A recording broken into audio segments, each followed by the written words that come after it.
ಶಿಡ್ಲಘಟ್ಟ ತಾಲೂಕಿನ ಬಶೆಟ್ಟಹಳ್ಳಿ ಹೋಬಳಿಯ ವಲಸೇನಹಳ್ಳಿ ಗ್ರಾಮದ ರಾಜನಕೆರೆಯಲ್ಲಿ ಮೀನು ಹಿಡಿಯಲು ಹೋಗಿ ಯುವಕ ಸಾವನ್ನಪ್ಪಿರುವ ಘಟನೆ ಶುಕ್ರವಾರ ಮಧ್ಯಾಹ್ನ 3 ಗಂಟೆ ಸಮಯದಲ್ಲಿ ನಡೆದಿದೆ.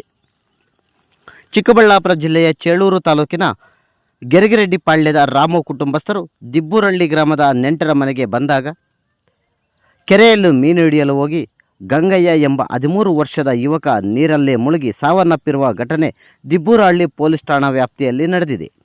ಕುಟುಂಬ ಸಮೇತ ಕೆರೆಯಲ್ಲಿ ಮೀನು ಹಿಡಿಯಲು ಹೋದಾಗ ಯುವಕ ನೀರಿನಲ್ಲಿ ಮುಳುಗಿದಾಗ ತಕ್ಷಣವೇ ಅಗ್ನಿಶಾಮಕ ದಳ ಸಿಬ್ಬಂದಿಗೆ ಕರೆ ಮಾಡಿ ಮಾಹಿತಿಯನ್ನು ತಿಳಿಸಿರುತ್ತಾರೆ.